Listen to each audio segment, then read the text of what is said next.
It's not picking up you. So that is okay. How we shall do Awesome. it. All right. Let me double check the sound settings in here.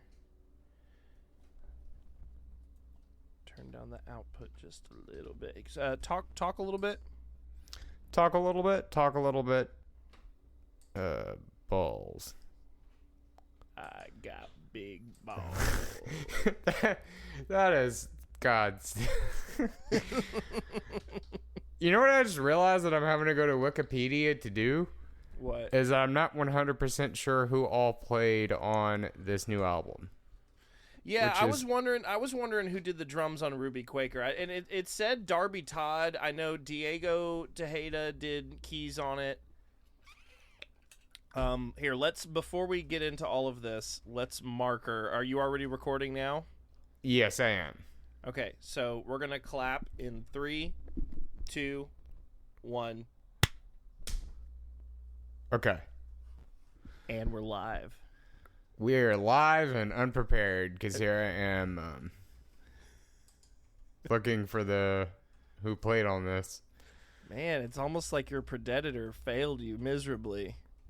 Well, we both did. Normally, we're like on top of this completely. I know. Now life is on top of us, so we're working with what we got. In a big way, that's really scary now. Yeah. All right. So, it's funny. The older I get, the more that I find with music in general, I do much less pre-planning for it, if that makes any sense. Like, before, it's like I would watch every interview, find out who played on it, blah, blah, blah. And now it's just, I listen to it, and that's it. We'll wait for the comment section and all the people writing in letters. We'll wait for all of them to tell us how wrong we were or give us the details that we didn't mention, because we got to make sure we mention every single Easter egg. Otherwise, the internet will come after us, as they always do. I intentionally I thought about listening to the commentaries, but I was like, Stu's already listened to all the commentaries, so I'll let him tell me the stuff, and in turn you'll be telling the audience stuff. I'm like the audience surrogate. So I'm the dumb man to your slightly smarter routine. Well, I listen to most of the commentary. I think I got to like Younger Lover, which means in dev speak, he was talking about Knuckle Dragger by the time the album got to Younger Lover. Because, yeah. None of the commentary tracks are him actually talking about the song that's on the commentary track. He finally got to talking about the songs on Eubelia is when he finally started like, oh yeah, I should talk about these songs. Wow. So it looks like on Powernerd, it's obviously Devin Townsend on vocals, guitar, synths, bass, and computer. That's actually listed. Then you have it is Darby Todd on drums, Diego Toyota. Diego Toyota. On keyboards and also synths. Mike Keneally on synths. What's the difference there? Before we move too far into this, when we say keyboards and synths, is one of those implying that it does not have keys attached to it, that they were just turning knobs and like they were doing like what do you call it? Patterns and programming in drum machines. Is that what they're saying when they say synths? I think so technically speaking, I believe keyboards are more like something that has set sounds, and synths are more like you can turn the knobs and mess with the wave file. I think. I've never. That's what I'm thinking of. The word that was not coming to me was like, if you're programming an arpeggiator, you're not exactly mashing keys on a keyboard. You're just kind of, making it sound cool? Yeah, that's a good question. It's a very deep question. Why don't you know the answer to this one, Stu? Why don't I know the answer? I don't know. Let me talk to my therapist about it. Okay. I'll talk to my therapist about synthesizers. That's not going to get me on any less meds or anything. That doesn't make any sense.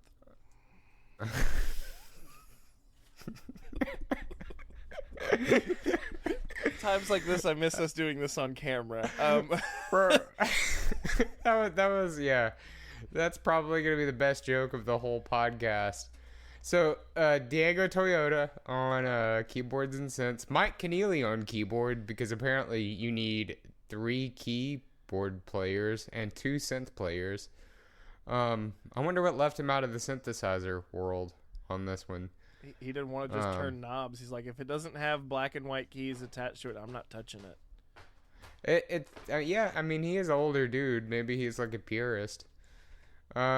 John Savoy on bass, who played on a Ghost, Casualties of Cool. Okay. I believe, or he at least did the live shows. The bald dude. Oh, yeah. Mr. John Savoy. Yeah. Aman Koshla on vocals. Tanya Josh on vocals. Ghosh. That's like one of those like. Send me the link to what you're looking at so I can try these pronunciations on here, because I pride myself on my pronunciations. Just drop it in Discord. Okay, I'm copying the link. Also, Jamie Josta from Hatebreed. You know the beginning when it says Powernerd of the album? That's Jamie Josta from Hatebreed. Oh, I just assumed that was Devin doing those. Okay. It sounds like one of Devi's like sillier sort of lower screams, like very Ziltoidian, but no, that is Jamie Josta. Okay. Yeah, and correct me if I'm wrong, this is going off topic, but in Ziltoid, was it Dev doing the voiceover during like the because I always assumed it was him, but then I remember reading somewhere else that it was someone else doing the not the Ziltoid speaking parts, but like the nerd. On Ziltoid 1. Yeah. Correct? Yeah. Yeah. That's all Dev. Oh, okay. Well, then I've wasted your time. Aman Khosla and Tanya Gosh. See, I mean as like a Tanya we're providing quality content for people to listen to right now. Okay, so I thought it was like one of those preppy like white couples, like the way they would name Josh. It's Josh with a G, okay? And an H. It's Jahosh, okay? Actually, I think we might have accidentally stumbled into the correct pronunciation for this last name. Tanya Jahosh.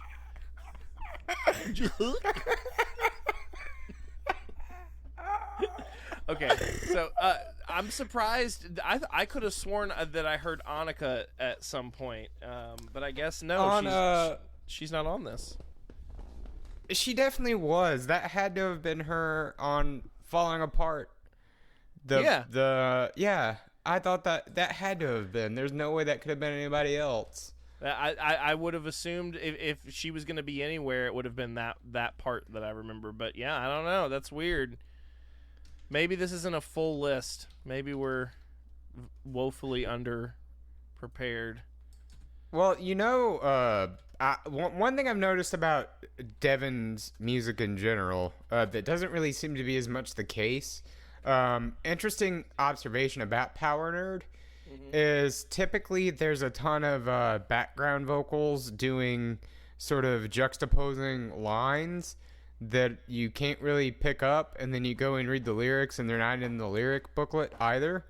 Occasionally you'll find certain lyric websites that'll have the passages like the poem in key.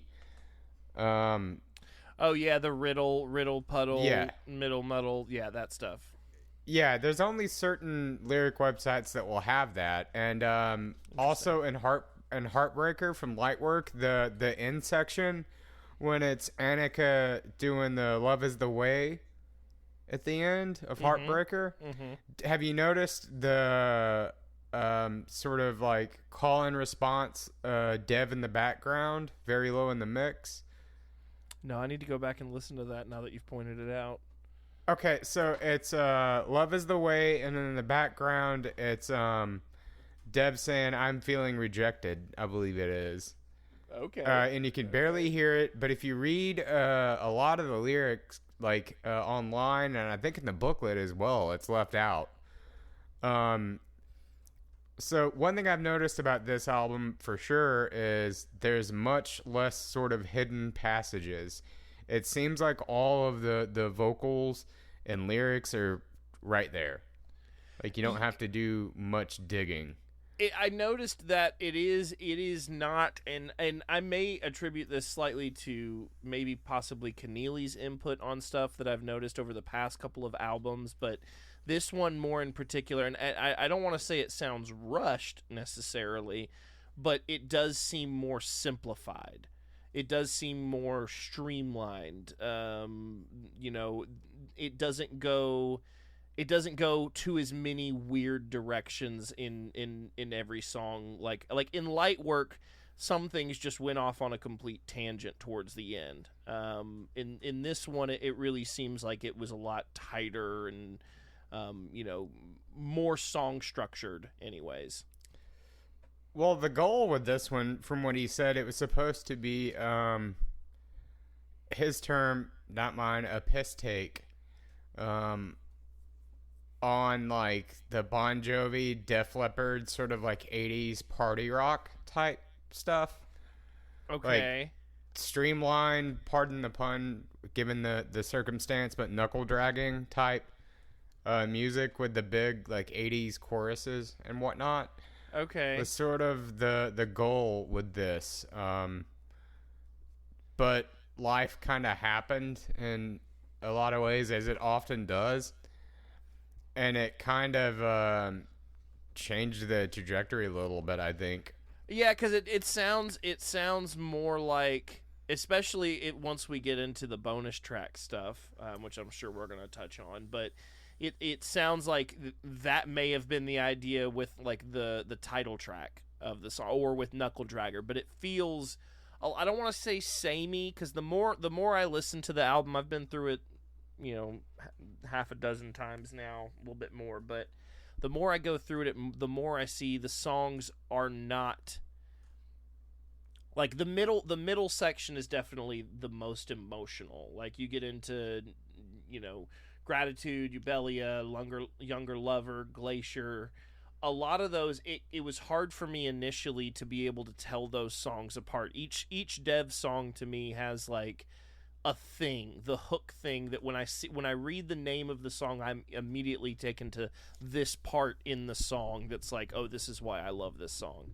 And some of them, it was a little harder to like differentiate those parts in the middle ones. They're just a lot of really heavy, brutal.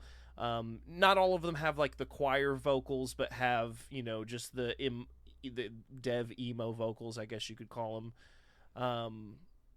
But yeah, I had to give it a couple of listens before I'm like, okay, Gratitude is the one that sounds like this, or Younger Lover is the one that sounds like this. Anyway, not to go on a tangent right away, but no, you're fine, because right before this, I realized I'm very familiar with most of the album, but specifically Glacier and Goodbye. I can't remember which is which either. So Goodbye is the one. And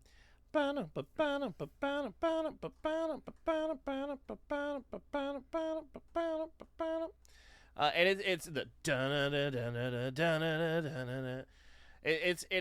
it definitely reminds me like an in credits type song, like your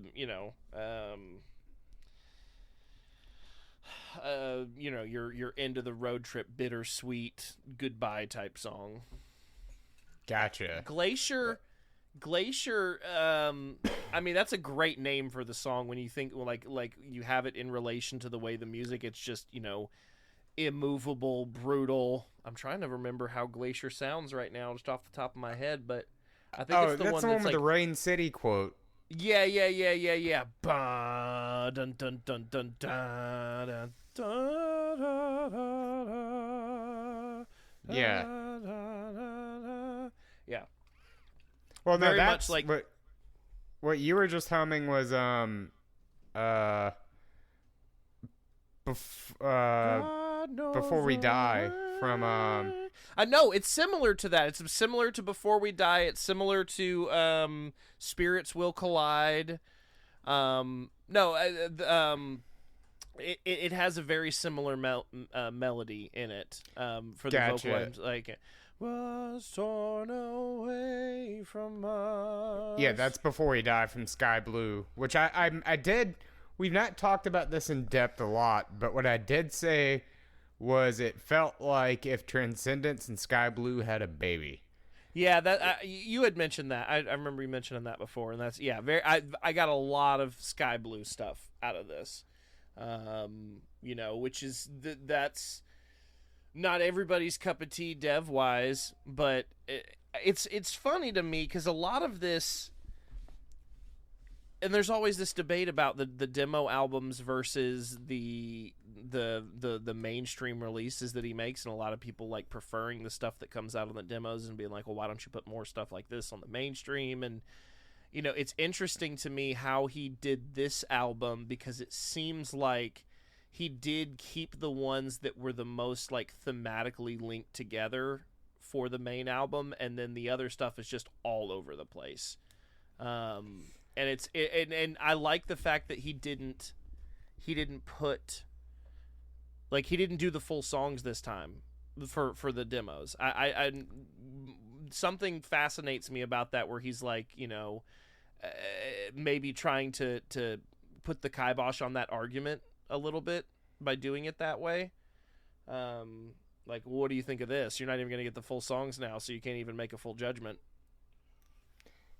And what's great is another thing about that is I didn't realize until, because I was listening to it on my little record player, when we got in your car and put in the CD, that's when I found out the disc name to the bonus disc. Oh, Violent Transitions. Yeah. It's not listed on, like, all of the other albums have the names dedicated to them, the bonus discs anyway. There's like Epiclouder, there's The Test of Manhood is Empath, Holding Patterns is Transcendence, Nightwork. I feel like I'm missing one, but you get the point. Yeah. They're all are like their own albums, but this was just called like no name on the disc, and it's just Violent Transitions, which we'll touch more on that as we go. But I suppose if we're gonna be quote unquote professional about this, we should start off with the beginning. So start off with Powernerd. Yep. His first single he released from it. Yes. So that begins. Great video, by the way. I actually really enjoy the way that he went about the videos on at least this and Knuckle Dragger. Jainism, his green screen sort of yeah. like the Ular video. That I love, but things like Stormbender, and this one, it reminds me. Did you ever watch the music video for Storm from Accelerated Evolution? Oh yeah. Yeah. It reminds me of. It's the same music video, just done with slightly better graphics. Like it's like a remaster of that video, which I understand the appeal to. It's just. It comes across as cheap, I guess. And no disrespect to anybody who worked on it or him, making that his video. I'm not like talking shit, but it just feels very cheapy to me. Right. It doesn't have that. creative flair like the Powernerd one does, or like Vampira does. Yeah, and with this one, I mean, he's running around like Blank Man. Look, that's what he looks like. I always think of Blank Man. Right. I hope that there's a lot of crossover audience here, even though I doubt there will.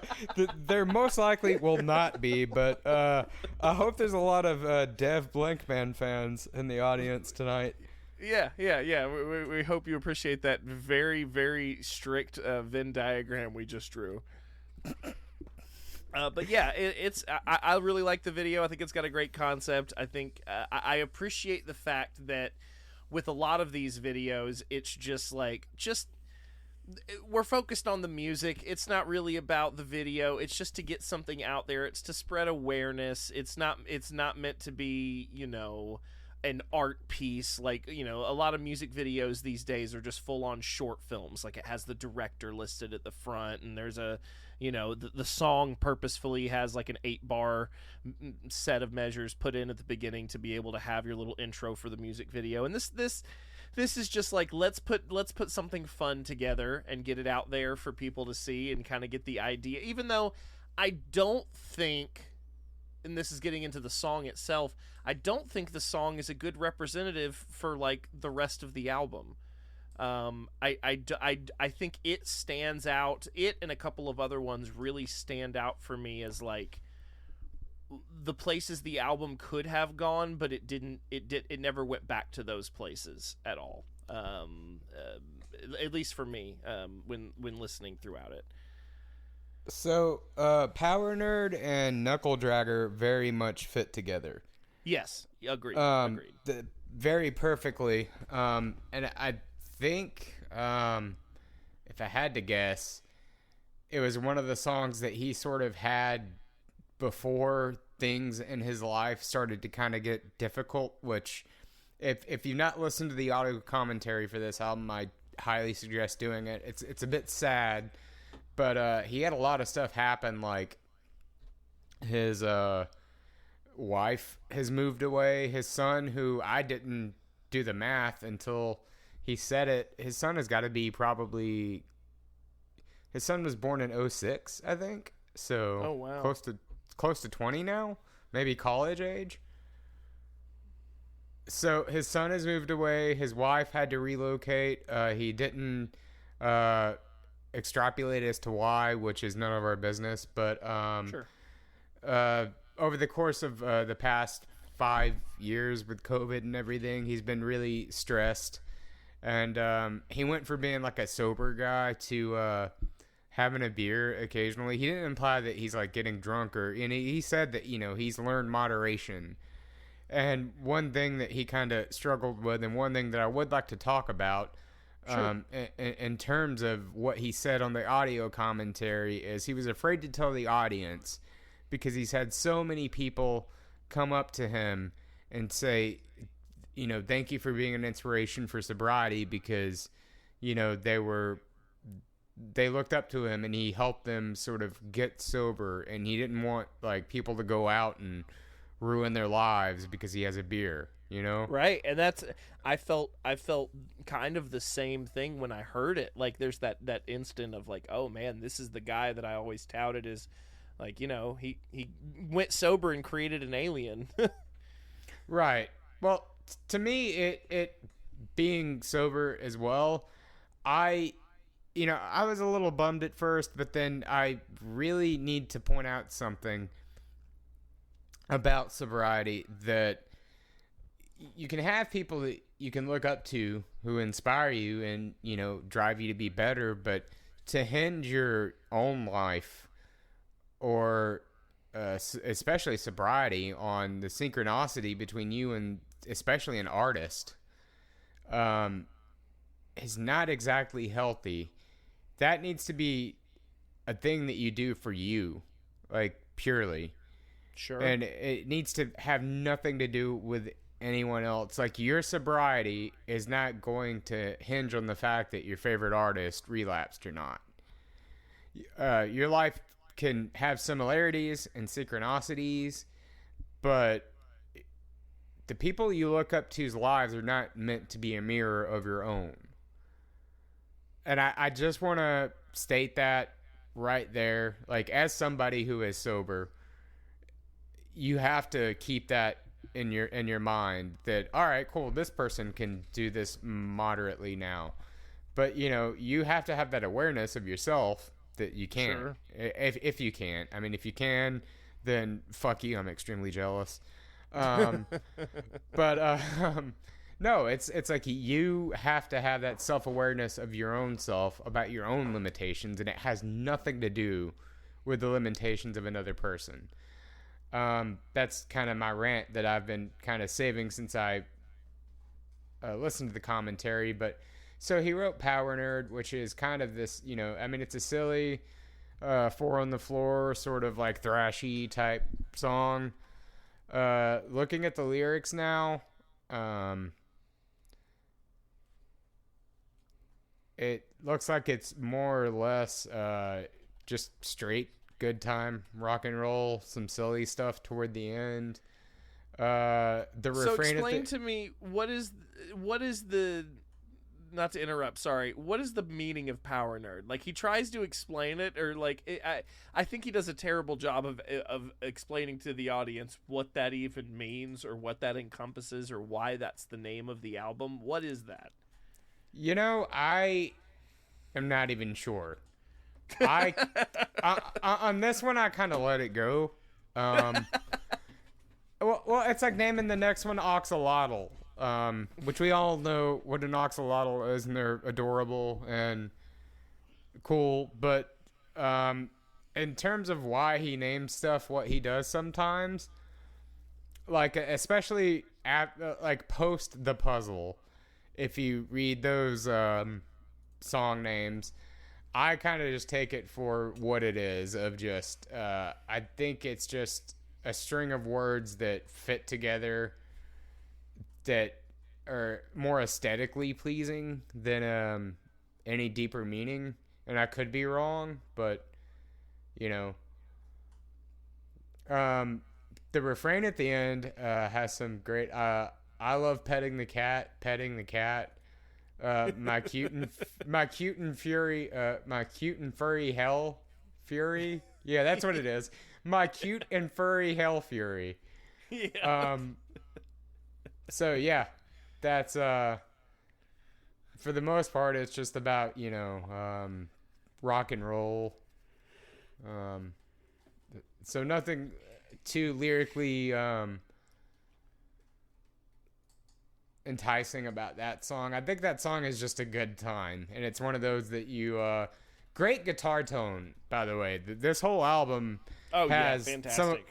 Some of my favorite Dev tone in years, if not ever. Great solo. He's kind of taken it more seriously. I think since about Transcendence, he kind of stopped doing the whole guitar solos or making fun of guitar solos sort of thing. I noticed that. I was like, he put some really tasteful ones in this, and then also in what is it, Goodbye? I think it's in Goodbye. Kind of lost you there for a second. Can you repeat that? Oh yeah, sorry. I was saying the guitar solo. I think it's in Goodbye, the very Steve Vai sounding solo that he throws in there. Yeah. It's very tastefully done. It's not and he also doesn't do that signature open C wankery that he goes to when he's just like, you know, noodling, like, look what I can do, fourth dimensional Guitar Hero bullshit.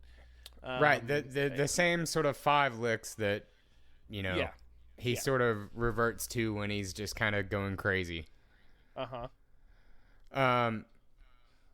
Yeah, I noticed that too. And going into the next song, Falling Apart, or I forgot, Knuckle Dragger is the one that he didn't include a guitar solo for, because he's doing a contest, a guitar solo contest, where you can enter in your own solo, and he will watch. Wait, say that again? There's a solo contest for Knuckle Dragger where he's going to take You upload a video, he watches it of you, doing your solo, and they're gonna pick the best one, and I guess share it on Facebook to a wider audience. I didn't even. Is that why? Was it the Knuckle Dragger video he released the play, or was it Powernerd that he did a playthrough for, where the solo is just bullshit? Did you see that? Yeah, it was that one, I think. Okay, yeah, because he goes in like he's playing it normally. I think it's Powernerd that he's doing the playthrough for. But when it comes to the solo, he's just moving his hands all over the fretboard and like doing a bunch of crazy shit that is not the song at all. Oh, okay, yeah. No, Knuckle Dragger was the video with I don't think it's a playthrough. It's with him in the living room with his dog. Oh, okay. Yeah. Okay, so we're talking, two different ones. Yeah. So, yeah, you can record a solo and send it to Dev for Knuckle Dragger. But before Knuckle Dragger, there is Falling Apart, which, man, that song kind of really fucked me up for... Yeah, dude. Yeah. That's one of the emotional ones, especially because... I've realized something in myself that I like, going all the way back to Bastard from Ocean Machine. A sort of thing that Dev sort of gravitates towards is those chords that I'm not quite musically educated enough to name, but the higher register note, the higher timbre note is like 1/2 step down. So it creates almost like that dissonance. Yep. I know exactly what you're talking about, and that's the thing that I love about this song, too. You're talking about during the chorus, where the river goes and we must go again.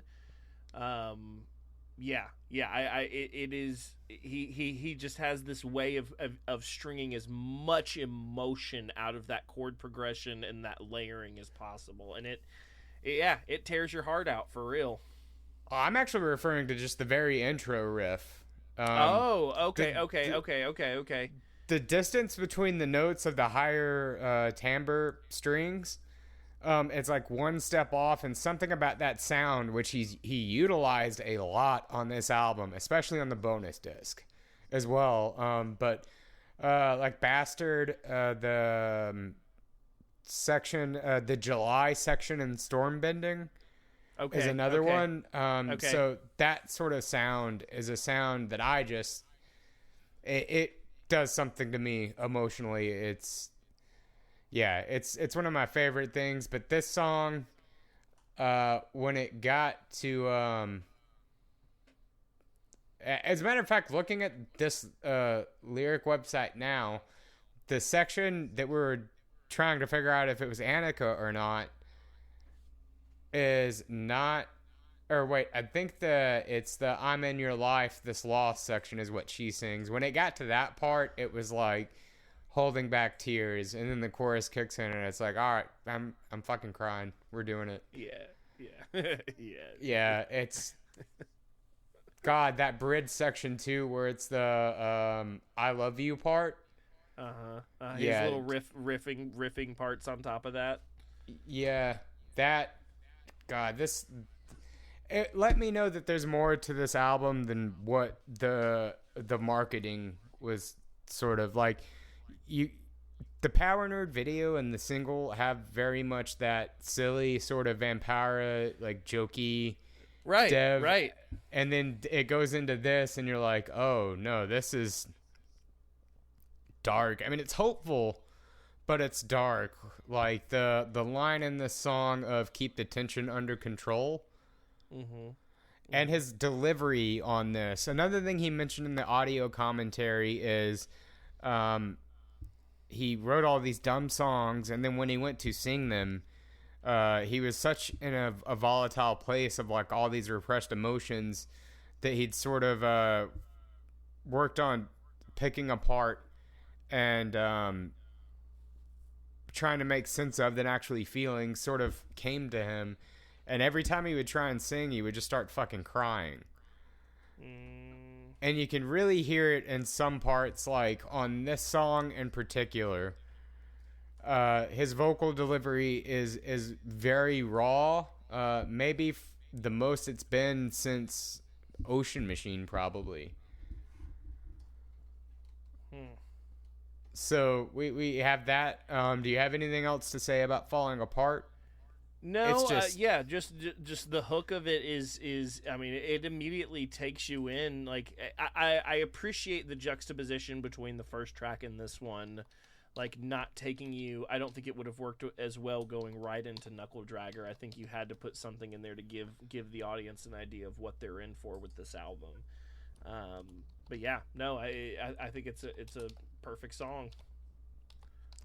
It's one of my favorite Dev songs that he's released in years, which I admit that I feel like a bit of a dick, I guess, because since Around the Puzzle, like post Empath, everything he's done has sort of hit me less, and I think it has a lot to do with the timing of when he released them in relation to what was going on in my life. Things just didn't line up. Like Lightwork didn't. I was listening to it the other day, and I believe there was somebody in the Devin Townsend Facebook group who also pointed this out, that if you didn't like Lightwork, if you go back and listen to it after Powernerd, it makes more sense, oddly. Oh, which sure. I did find myself doing and enjoying it more. It's just I know at the time, Lightwork was so positive, and I wasn't in a great headspace when that came out. So I find that like happy music when I'm down or depressed or angry just kind of gets on my nerves. Sure. So it just wasn't the right time for that. But this seems to really be hitting what I need right now, especially the moment that I heard Falling Apart. And then going into Knuckle Dragger, which is just, I mean, it's that, open fret, third fret, hammer on, pull off sort of radio rock style. Sure. Riff. I mean, with the lyrics of give me another beer, man. I need another dream, man. Do you want to think about nothing? It's very just silly, and I view it as sort of poking fun at that sort of lifestyle, that mindless sort of like party rock thing. But then I know going into When Everything Drops Out, his vocal delivery on this section too, I found to be extremely interesting too. How raspy his voice was. The love, I want love. Oh yeah, yeah. It's almost like there's such a feeling of like rubber banding when he gets to that. It's like pulling a rubber band and snapping it against your arm almost. It has this pull to it, this like a seesaw or a perpetual motion between love I want, love I want. I love the way he does that. Yeah. Before you get too far into the lyrics, though, I just got to point out, like, I'm a sucker for chip tunes. I am a sucker for that video gamey sound effect, and I love that he just throws that. He doesn't do it too much. He did it during Genesis. I know there was some of it in Lightwork. I can't remember exactly where, but just little sprinklings of that chip tune effect. I'm there for it. It's very tasteful. I agree that when it's done right, it is right. I mean, and on this like song, the bongo breakdown, during the whole breakdown with the everything's kind of building up and just everybody's grooving at it. I love it so much. Yeah, that whole section, which is also the balls. I've got big balls. Yeah. Which is some of my favorite lyrics, I think, of mine, of his, in quite some time, as dumb as it is. Yeah, this song is just big balls. It's I feel like in some ways it's trying to psychoanalyze why we want to sort of escapism. Is sort of my take on it. Is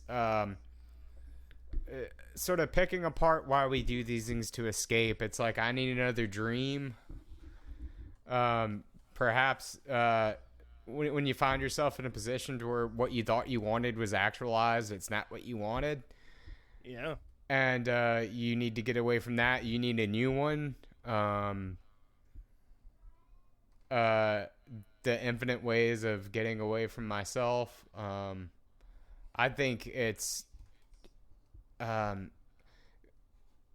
bit psychological in terms like armchair psychology.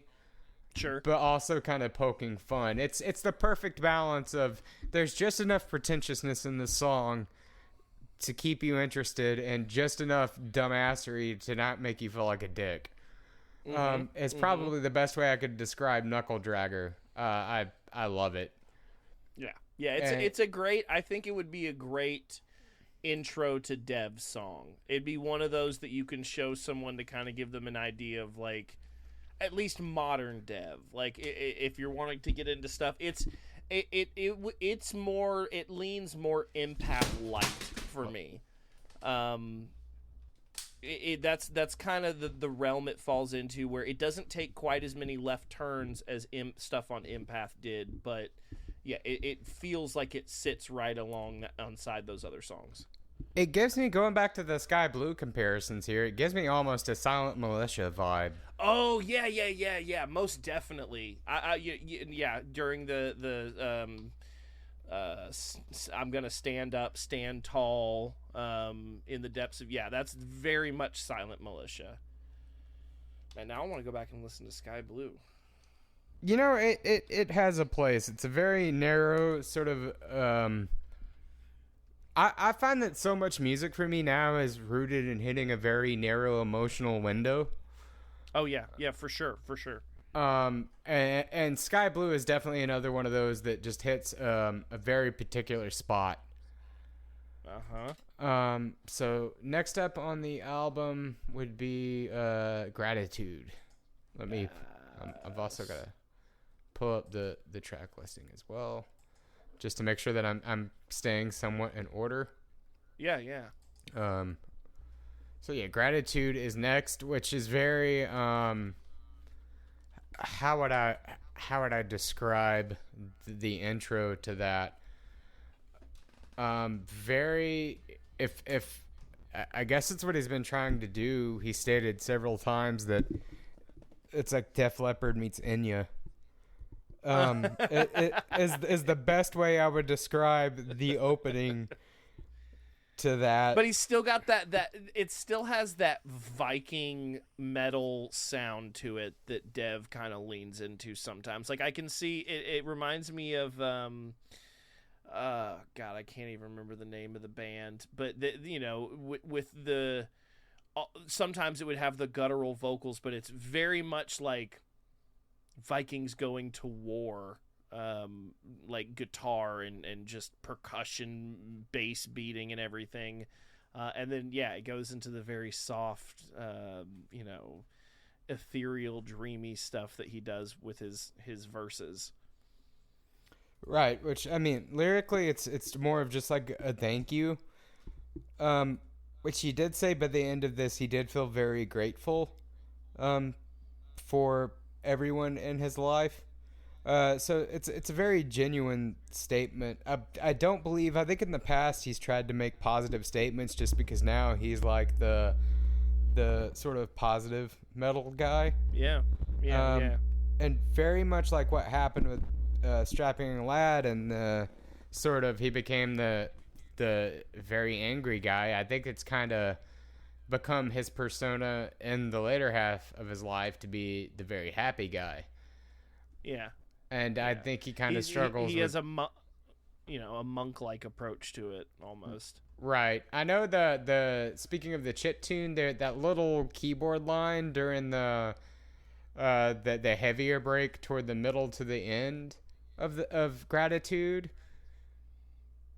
That has it reminds me of what's that song? Some song from the 80s. I think it's Jamie's Crying by Van Halen, and then the keyboard part is almost like the Cars. Okay, yeah. I know what you're talking about. Yeah, that little section of the song I wish would have gone on longer. And if you listen with headphones or a car with the speaker out like mine, you really appreciate what he did with the panning of each sort of guitar part there. Yeah. It is very interesting. But Gratitude, it's pretty straightforward. I like the video for it. I mean, it makes me just want to move to Canada. It's just him walking around in the woods in Canada. It's like not much more to it than that. Right. Did you notice when he's singing Mother, it kind of sounds a little bit like Pink Floyd?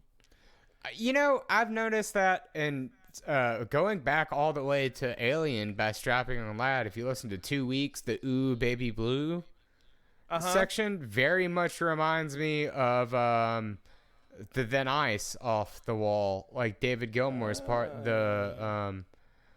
Yeah.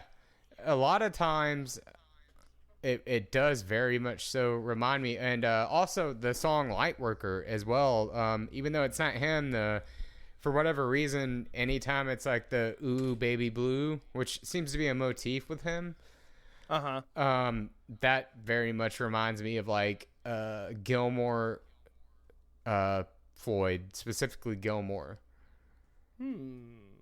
Interesting. So yeah, just another observation about that one. But yeah, I like it. It's a good song. It's pretty straightforward. Very much in that spirits will collide, heavy, uplifting type. Just right. got that metal choir thing going on. Right. Nothing sort of new here. Dreams of Light is the interlude. It's like the 55 seconds. Yeah, it's kind of like Lessons off of Epicloud. Yeah. Kind of reminded me of that a little bit. Yeah, I mean, it's a little interlude. That's kind of all I have to say about it. It's, I didn't lose my interest, but it didn't, make me wish that it went on for another 3 minutes. Although, on the bonus disc, there is that sort of, it comes back with the changes, which I thought was a very interesting choice there. Yeah. Then we go into Yobelia. This might be my favorite track on the album. I have some complicated feelings on which one's my favorite, but every time this one comes back, I'm like, fuck yeah, Yobelia. Like that intro, it's straight U2. Yeah, and I wish it lasted longer. Right. I wish it was twice as long as it is on the album. Every time I hear it, I'm like, I wish it kept going. Yeah, this is my favorite of the big sort of romantic choruses on the album. Is probably this one, is Yobelia. Yeah, and the meaning of that he did touch on, and so Yobelia means help. It's a sort of the Greek origin of the name Ophelia. Okay. And let me see if I can find one that goes into it. Okay, so Yobelia is a feminine name that acts as a creative spin on the Greek classic name Ophelia. While this reminds you of the tragic characters from Shakespeare's Hamlet, the name can have a much more optimistic ring to it, translating to help and or aid. This name can encourage your little one's helpful heart from the start. For a unique moniker that reminds baby of the importance of selflessness and reaching a hand out to loved ones that need it, Yobelia can make for plenty of inspiration. So that's what that means. And I'm like sitting here bouncing between tabs, because if you look at the lyrics,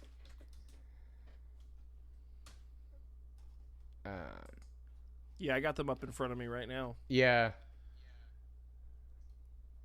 So Yobelia, the expression of past trials, and of course you want to save her all the time because that's the nature of your life. And something interesting about the song, that in the production aspect of it, when he does the "you're chained to the past," you can almost hear the tempo changing. There's an interesting thing that he's doing where you kind of lose the tempo of the song when everything goes out and it's just his voice, and then when it picks back up, it's a different, or not tempo, I guess, but key, or not key, time signature, I guess is more like it. But it takes you and it pulls you into that chorus. You know, and even that effect he kind of has, that I guess it's like a the feedback riser effect, you know, the type thing that it has. I don't have technical terminology for that, but yeah, it's just it's very much, it gets you very raw, and just the way he sings that particular part, it's almost like like a theater performer, or like a fortune teller type thing. It's very acted. I love his inflections on stuff like that. It's not normal. It's not what you would expect someone to do with a line like that. But it is very emotive. Like, that is probably the most emotive part of that song, is what you just mentioned. Yeah, absolutely. So I love that song.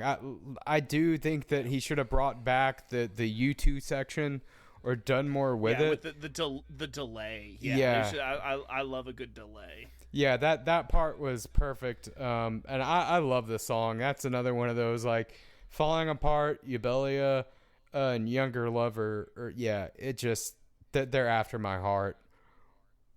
Mm-hmm. Which next is Jainism. Yep. Which was the second single off the album.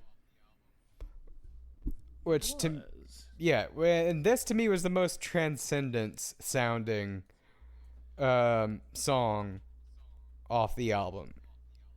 I would agree with you if it weren't for the little synth sounds on top of it. The arpeggiated little boop, boop, boop, boop, boop, boop, boop, boop, boop, boop, boop, boop, boop, you know, that sounded very unique to like as opposed to the last stuff that he had on Transcendence. You know, it gives it more of a little modern feel to it. But yeah, the riffage and the, you know, the kind of soft mellow chorus and the call and response stuff, yeah, very Transcendence. Great riff too. I love his sort of elastic sounding, all over the place sort of riffs like this, that in terms of the lower high frequency of, they kind of jump all over the place.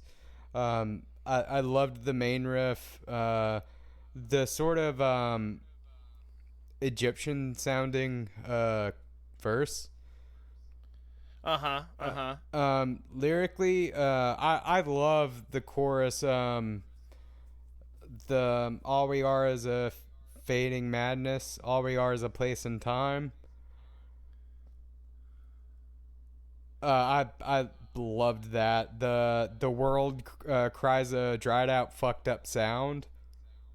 Yeah. I love that line too. It's very dark, but trying to make sense of it instead of sort of wallowing in it. It definitely, you know, acknowledges the darker side of life. But it doesn't like revel in it too much. I thought it was a solid single. It's a solid song.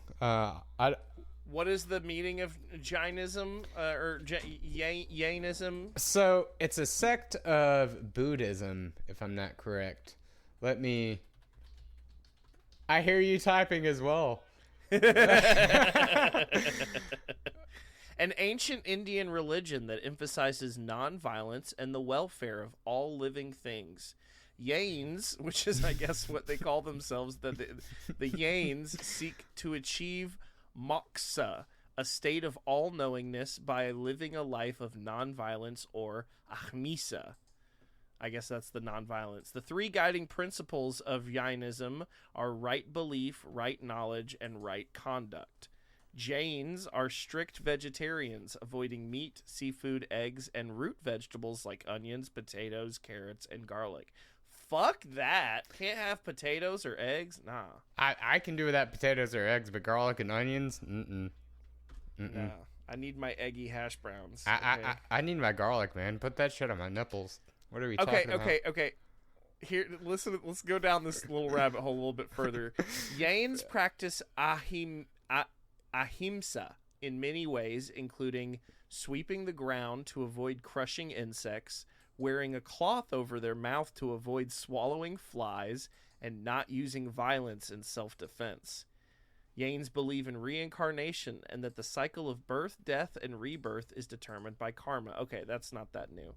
They believe that bad karma is caused by harming living things. It's okay. Wow.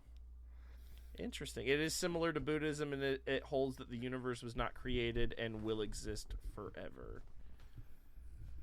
Interesting. When you said Yanes the first time, it made me think of the got gains.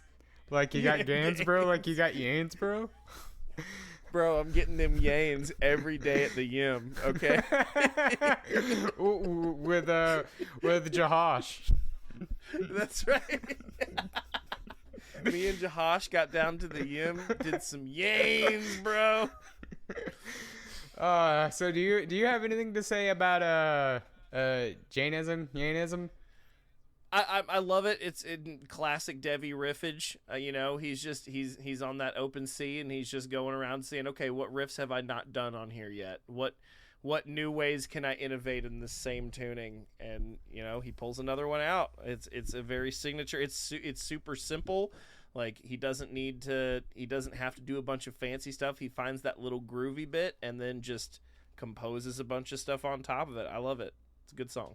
And then next on to Younger Lover, which, oh, God, is another one of those. I remember, so the album came out on a Friday, and I had to work that morning. So I wake up early, I listen to music, I make coffee, and I did like a pass-through of the album, like half asleep at home.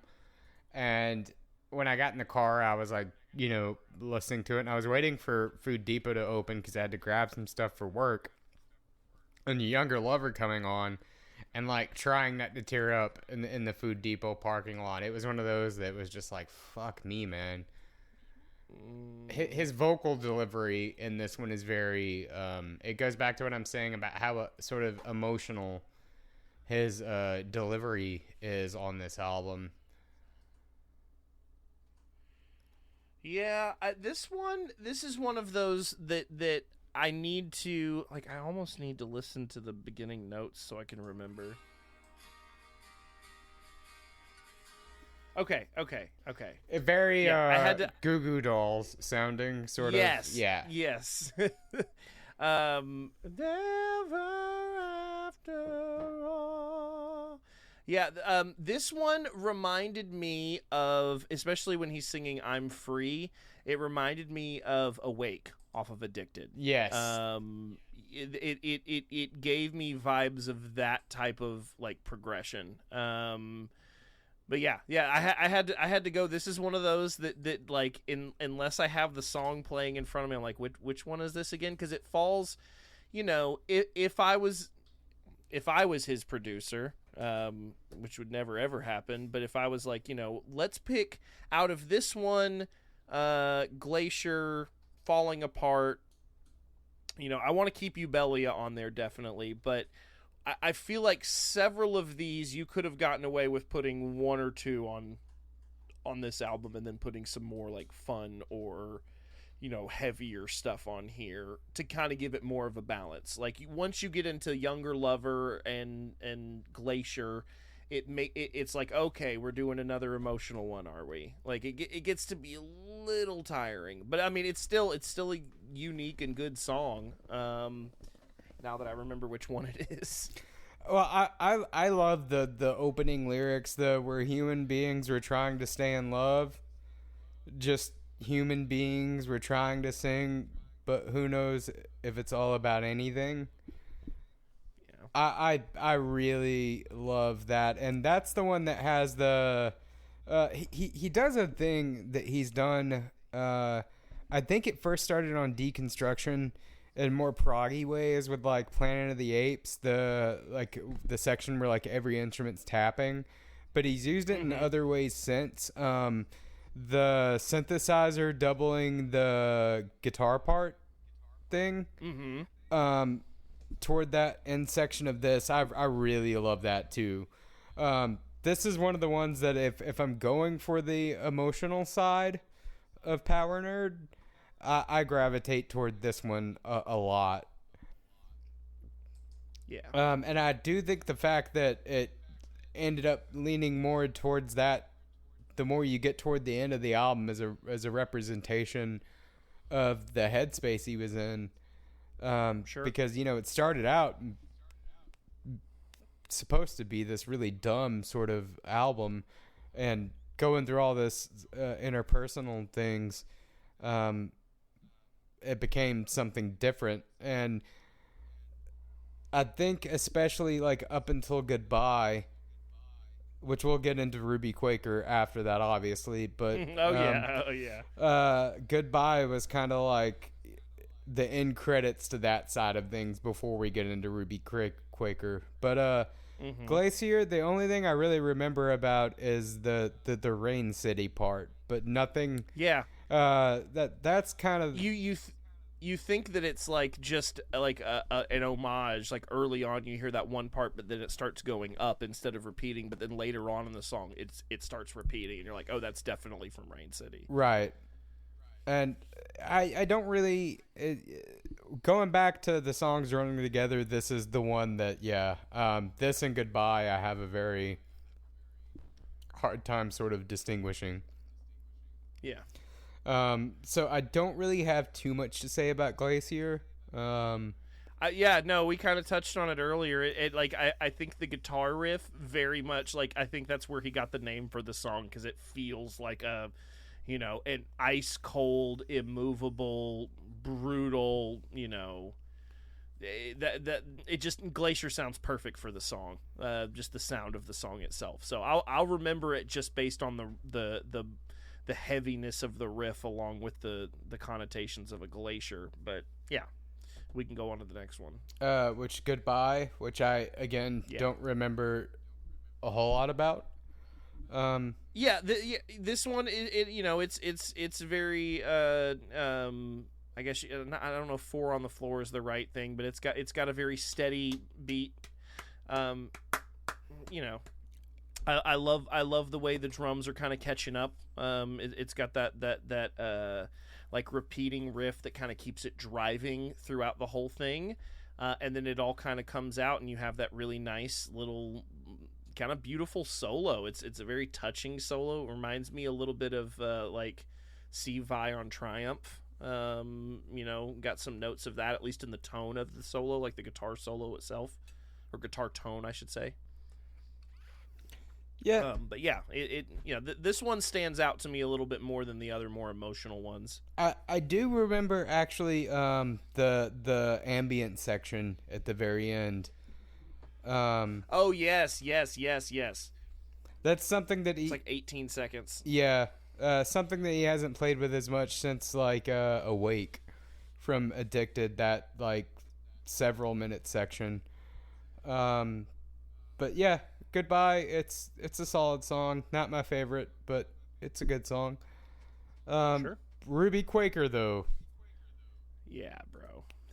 That was the first thing I texted you when the album came out. I was waiting until it dropped. I had stayed up late the night before, and I found a headphone adapter for my phone, a 3.5 adapter, and I got some my DJ headphones out, and I turned off all the lights, and I laid down and I listened to the whole album. And I was, throughout the album, I tend to, because you're you're my closest like dev head friend, like who like gets it and everything. So I often put myself in like your shoes of like, oh, I wonder how he's experiencing this right now. Like because sometimes, you know, you present when the singles come out stuff, I kind of brace myself a little bit. I'm like, oh yeah, he's gonna hate this. This is more of the same. And then, you know, sometimes you're like, yeah, I'm kind of meh on it, you know, or whatever. So to hear that you've been far more positive on the album than I expected is great. But when I heard Ruby Quaker come on, I was like, there's no fucking way he can deny how awesome this song is. Yeah. There's no, and so I texted you, I was like, Ruby motherfucking Quaker. And that's all I said. And I remember I responded to you like 3 songs in, and I was like, yeah, it's, you know, it's kind of the same so far. I don't know how I feel about it yet. And yeah, Ruby Quaker. So a couple of things about this song that I need to address is it reminds me of, did you ever see Where the Wild Things Are? The Spike Jonze movie? The about the fuzzy things? I never saw it. I'm not gonna lie. I know the book. I've read the book, and I know that Spike Jonze of Jackass fame directed the movie version. Gotcha. So Karen O from the Yeah Yeah Yeahs did the soundtrack. And if you listen to that soundtrack, the first section, actually a lot of this song reminds me of that soundtrack. It's very like sort of silly campfire, childish sort of thing that works really well. It's very sincere. It reminds me of the opening song to Juno. Do you know what I'm talking about? The you're awfully smart for a sharp-looking fella. Yeah. Yeah, that one. And then it also reminded me of a song that's in Idiocracy. Do you know which one I'm talking about? The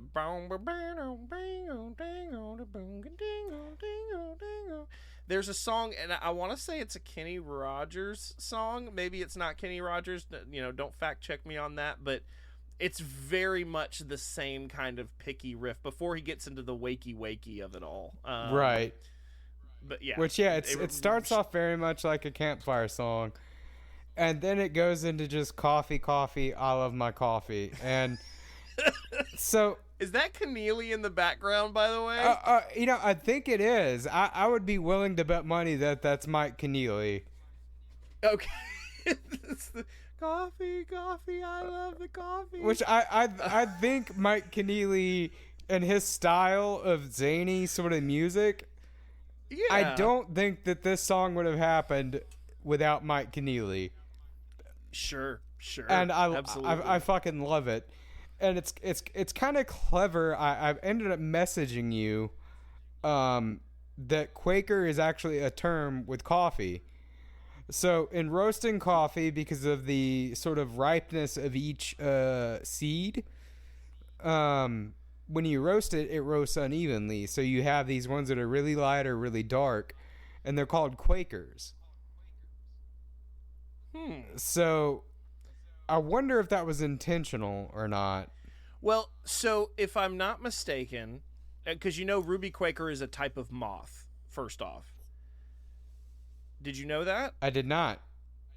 Okay, so that is in. If you didn't make it to the commentary, that's the only commentary track I've listened to from this album, and it was only because Alexa put it on by mistake when I asked them to play this song. I was downstairs making food, and I was like, "Play Ruby Quaker" by Devin Townsend, and it played the commentary version, and I just didn't change it.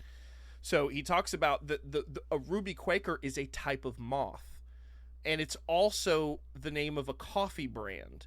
And I don't know, I don't remember exactly if it's the brand of coffee that he likes drinking or if it's a brand of coffee that he himself has created and endorsed in some way. I may be conflating different things here, but I'm pretty sure it is in relation to coffee and also a moth, which is why he picked it, because of the moth. A mothy.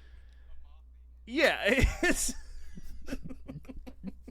so yeah, that's the thing that he talks about on the commentary for that. But the song this is the song that I have showed everybody. Me too. Like Yeah, like this is the one I have sent to everybody, and I posted it on Facebook. And it's like, I don't love coffee. I don't drink coffee. Coffee makes me jittery, but I fucking love this song. I love it. It is almost like, because in the times that I have showed it to people, I have to tell them, okay, wait till the end. The song is not the same throughout. You need to wait. Okay, you need to be patient with me. You need to go on this journey with me. But the number of times he repeats the chorus, it's almost like you're in an insane asylum. It is because nothing changes about it. It's the same words. I saw somebody, was it you or somebody I saw on Reddit that was like, this must be a song that Devin sang to himself in the morning when making his coffee, like like just something he's humming to himself when he's trying to perk himself up and get ready for the day. It's just like, coffee, coffee, I love the coffee, coffee, coffee, I love. And I have found myself doing this all fucking day. This pops into my head. It's a part of my morning routine for sure. And just the wild sort of heavy metal aspects of it that you sort of expect him to do at this point. Oh yeah, it works. This is, dude, caffeinate me. Yeah, this is one of the best songs he has done ever. Yeah, I will go on record saying that Ruby Quaker is one of the best Devin Townsend songs. It's up there for me. Like, it stands in the pantheon of like Heat Wave and Bad Devil, and any time Dev goes country, I am so fucking here for it. Or what's the one at the end of I think is it Don't Know Why, or Traveling Salesman is another one that comes to mind at the Ziltoid bonus tracks. But yeah, I love it so much. It's so out there. It's so far away from anything else on the album. And I appreciate that he put it after Goodbye, so it really feels like more of a epilogue, or it's a bonus track on its own. Like the album ends at Goodbye, and then also here's this thing. It's your Quiet Riot after Key. Well, it's supposed to be sort of waking up the next day after all of these like heavy sort of emotions. You wake up the next day, and it's a new day. And I love how it blends perfectly into the beginning of the album again. The guy screaming Powernerd at the end, and then you just leave it on, and he screams it again, and there it goes. The album's off to the start. It's another day. But yeah, I listened to Ruby Quaker and then listened to Powernerd, like almost like that should be the first track on the album, but it makes no sense to be the first track on the album. Right, but it's a perfect song. It's a perfect song. Yeah, it's great. All the chaos. And do you hear the horns honking in the cars like he's in traffic during all the chaos running down the line? Yes. Yeah, it's like during it's yeah, the whole caffeinate me part, the piano, when everything drops out before it's like gets into the really heavy chunky riffs, like it just goes pure silence, and it's almost like when I've shown that part to people, it almost feels like you're in an audio car accident. like you like being sideswiped at 100 miles an hour, or you're watching the movie where it's the little kid in the back seat and the parents are in the front talking, and it shows that side view where the car just hits them. It just cuts to the car hitting. That's what that part reminds me of, where it just jerks you, and it's you're at one part of the really metal breakdown. It's like, yeah, it's just it's so good. It grabs you, and Dev's ability to just craft out these like insane experimental metal breakdowns, like the piano going all over the place. It seems like it's chaos, but it's so intricately planned out. That's definitely Mike Keneally. That's 100%. That's Mike Keneally on piano there. For sure. But yeah, a perfect song, perfect way to end the actual album. Yeah. How many, going back to the first time we tried Studentiverse, how many dick creams would you give this? I would give it 7 out of 10 dick creams. I agree. That's the number that was floating in my head for dick creams. Yeah.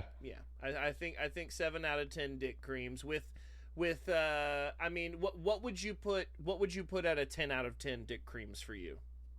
What album would you say meets that criteria? Ocean Machine? A lot of early Dev, Ocean Machine, Infinity. Yeah, things like that. Key, yes. Key's maybe like a 9 out of 10 or a 9.5. Yes, yeah. Okay. So yeah, just so we have a barometer on the dick creams. Yeah, Dick Cream Barometer, which is the name of my autobiography. So let's talk about the bonus disc a little more. Absolutely. So it's not available on streaming. You would have to purchase the actual physical copy, which I did. And much like I woke up and made my coffee and did my whole morning thing with the actual album the day before, thanks to Amazon, overnight, I did the same with the bonus disc. And I go in the living room, I put in the album, I go in the kitchen to make the coffee, and it's playing. And I'm thinking, this is Frogs Are Nice. Yep. And sure enough, that's what the bonus disc starts with, and what ensues after that, I cannot put into words. I just can't. There's no point in talking about it other than saying it's like changing channels on a radio station, and it's like every part of Dev that has ever existed, and it's awesome. Yeah, I fully agree with you. It is none of the track names make any sense. It's just like he decided he was going to take 20-something, 30-something songs or however many. Like, I didn't count out how many it is, but I mean, it's easily 24 songs that he's taken, at least a minute of, and he strung them together. Like, you listen to this and it's all one piece. Like, there's no rhyme or reason as far as I can tell for like why something is next to another song or why something is it's like he's like, okay, it the amount of clips he wanted to put in equaled 30 minutes, so he just decided to cut those into 3 9-minute segments or whatever, which is kind of what it seemed like. But he puts in these parts, and it was pissing me off to a certain extent. Some of it you would get so into, and right when it was getting really good, it would change to something else. I'd be like, God damn it! Like, right. You got me, you fucker! Like, I think that's where Dev's bread and butter is, and that's what really got me into Devin, was him being able to create these sonic landscapes that you just get lost in. Like, you just find yourself almost that lizard part of your brain is just tuning into it, and you're just like, yes, feed me Dev Daddy. Like, just spoon feed me that weirdy goodness. And like the beginning of Trust FX or Trust FXXX, the second one on the bonus disc, it has, I listened to it again today twice, the whole bonus disc to get ready for this, and it's like that weird industrial boom cha bottom cha bottom cha bottom cha boom bottom cha bottom. Like, it's relentless, and it just gets you, and you're just like, what the fuck? Like, it has no, it's too weird to be a score for something necessarily, or if it is scoring something, it's the weirdest fucking game you've ever played. And it's so much of it is like, you've heard tastes of this throughout Devin's music. Some of it is stuff you've never heard sides from before, like the Dev Wave portion, where it's a straight up, it's the same type of beats that the Midnight use, the boom boom pop boom boom boom pop boom boom boom pop boom boom pop boom pop boom boom pop boom, the very synthy drums, and then it's got like the synth keys on top of it. So too many to even try to point out the specifics of these songs, but needless to say, it is a journey that it takes you on. And then at the end of it, Dev comes in with a little message. He's like, hey guys, it's Dev, I'll see you real soon. Like, what does that mean? Are we getting another album really soon? Is he dropping? Is this stuff going to turn into something? Are we ever going to hear these pieces? And then one of them was a piece of Hear Me, like you pointed out, like from what is that, Empath, right? Yes. Like, so was this just stuff that almost went in a different direction that he was showing us, or is it a callback like he's did with the DTP, the first 4 DTP albums, or is, are we gonna hear that stuff again somewhere, like the Dreams of Light that went into a different direction? A lot of really interesting questions it poses, and thanks to you, other people on the internet are now able to hear this. Right. Well, I think a lot of Oxalotl is going to end up sounding like that the beginning of Trust Fuchs. Yeah. Of that song, if you want to call it that. I think a lot of Oxalotl is going to sound like this, in my sort of theory. Okay. Which Oxalotl is, you were talking about, are we getting another album? Yes, we are. That's what Oxalotl is, the next one. Is that coming before the math? Or the math? The math. The moth? Yes, it is. It's the in-between. Okay. I thought we were getting, because he's doing the live show for the moth that's being recorded, and that's going to be like the performance of it, right? That's going to be like the thing he releases for it. Yes, it is. 2 nights. Okay. 2 nights. But yeah, of course. We are getting new dev real soon. They already are recording or have recorded Oxalotl. I see. Okay. All right. So we don't have to wait very long. Much like the DTP, this is a trilogy. Powernerd, Oxalotl, and the Moth. I see. Okay. And I guess that makes more sense. Like, I guess I feel I would be disappointed if we got to Oxalotl and it was only like similar sounds. Like, okay, I would hope that the reason that he only did snippets of these songs is because he is going to release the full version of them at some point. Like, all the other demo tracks he's done in the past before, he's kind of he's produced them well enough to be released on the CD to where they sound as good, if not better, than, most people's demo tracks, or his tracks as like the normal album tracks. They sound great. So I'm hoping that that's why we only got these, other than like Frogs Are Nice and Ooh Ee Ooh Ah Ah, the Witch Doctor, and God, what was the other that came on in Walmart last night, and it was so hard not to bust out laughing after hearing that on Violent Transitions. Yeah, he does. The first one, I guess, is because there's another cover on there too. What is it? It's the Charleston or the Can like. Oh, we're sort of like drunkenly mumbling over it.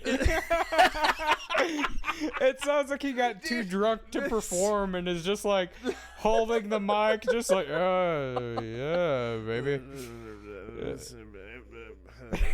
It's so fucking good. Or the one where he's like he got kicked in the balls or something, and he's like, ow. It's like Dev's torture chamber that he just described. Like, I hope that these come back somewhere. I do too. That we can be given some context to what this is. Or at the very least, can we get videos of this? Like, I want to see his recording process of going through and be like, yeah, I feel like making a song that sounds like what it feels like to be kicked in the balls. Like, that's kind of... But it's great. I love it. I wish there was more of it. I wish that we had full songs, but I can't blame the man for, us dev heads are gonna take any tiny little niblets he throws out for us, and we're gonna be like, thank you, daddy, can we please have some more? Like, he knows right. I give Violent Transitions a 10 out of 10.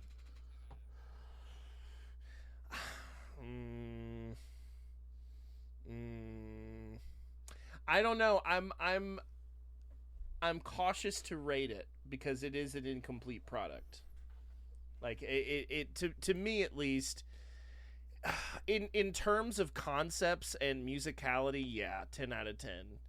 But in terms of like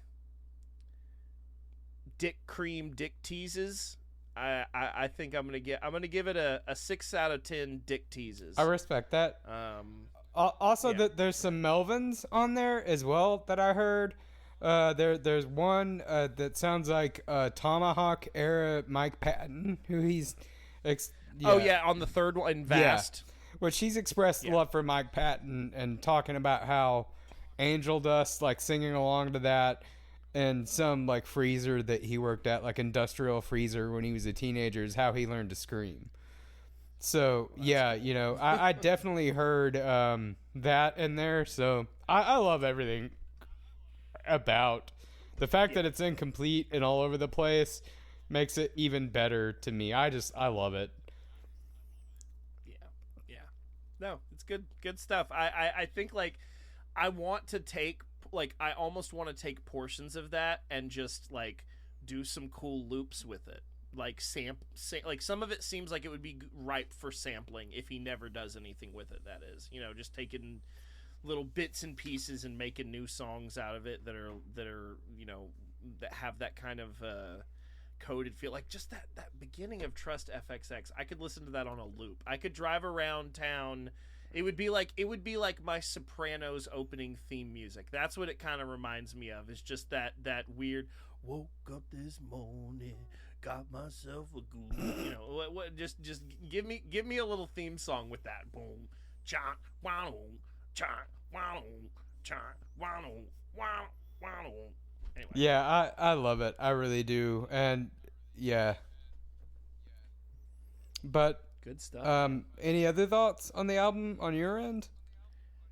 No, I think I covered just about everything that I loved about it. You know, it to me, like I said before, Devin has always been one of those artists where when I look at a song title, I'm immediately brought to not only a part in the song that is the part that hooked me about it, but also it transports me to a place in time, like of where I was when I listened to it, where I was when I experienced this new thing for the first time. Like, you know, the feeling of holding my friends hostage to Ruby Quaker while I made them listen to it. Yeah, it's unlike any other artist. It's one of those things that's like, I don't talk about music to a lot of other people. I know everybody has their own stylings and stuff, but I can't help but want to shove this in people's faces and be like, have you listened to it yet? Have you listened to it yet? Are you listening to Powernerd yet? Like, even if you hate it, tell me you hate it, but I want to make sure you listen to it. And that's how I feel about this. Right. It's I was kind of on the fence about Dev over the last couple of years, admittedly. And this in a lot of ways has like renewed that faith. I've not been since Empath. I've not been into Dev this much, and I love it. Well, I'm happy to hear that. I'm really happy to hear that. I'm glad to know that your hard outer shell has a soft, gooey caramel center. Yeah, we'll call that caramel. That's And I can't think of a better way to end this on.